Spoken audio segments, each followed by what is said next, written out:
Honours final year discrete mathematics বা বিচ্ছিন্ন গণিত বইয়ের একটি গুরুত্বপূর্ণ সমস্যা হচ্ছে এক্স প্লাস ওয়াই এর ceiling function equals to X এর সিলিং ফাংশন প্লাস ওয়াই এর ceiling function for all X Y belongs to R. অর্থাৎ এই সকল বাস্তব সংখ্যা এক্স ওয়াই এর জন্য আমাদের এই উক্তিটি সত্য হবে কিনা এটা প্রমাণ করতে বলা হয়েছে।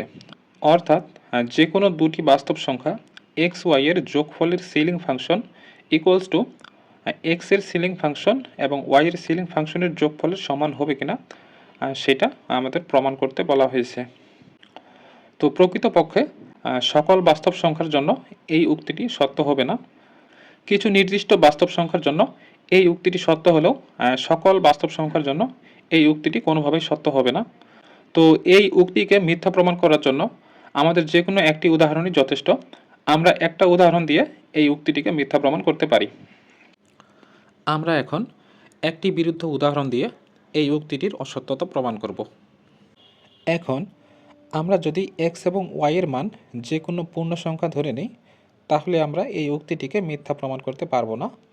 এজন্যই আমাদের এমন একটি বাস্তব সংখ্যা ধরতে হবে যেন আমরা এই উক্তিটিকে ভুল প্রমাণ করতে পারি। তাহলে আমরা এই উক্তিটিকে মিথ্যা প্রমাণ করার জন্য এক্স ওয়াই এর মান হাফ ধরে নেব।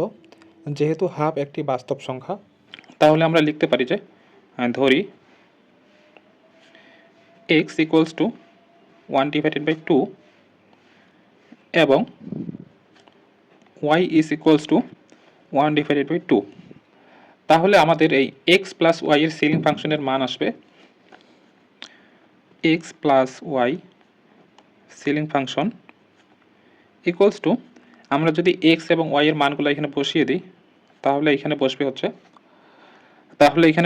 1/2 প্লাস 1/2। তো আমরা যদি হাফ এবং হাফকে যোগ করি তাহলে আমরা এখানে পাবো 1। এখন আমরা জানি কোনো সংখ্যার সিলিং ফাংশন বলতে বোঝায় যে ওই সংখ্যা অপেক্ষা বড় অথবা সমান এরকম পূর্ণ সংখ্যা। তো এইখানে যেহেতু 1 নিজেই পূর্ণ সংখ্যা, এজন্যই এই 1-এর সিলিং ফাংশন হবে 1। তো যদি এইখানে 1-এর জায়গায় থাকতো 1.5, এবং যেহেতু 1.5 কোনো পূর্ণ সংখ্যা না, এজন্যই এই 1.5-এর সিলিং ফাংশন হবে এই 1.5 অপেক্ষা বড় এরকম পূর্ণ সংখ্যা। অর্থাৎ এই 1.5 অপেক্ষা বড় পূর্ণ সংখ্যা হবে 2। এই 2ই হবে 1.5-এর সিলিং ফাংশনের মান।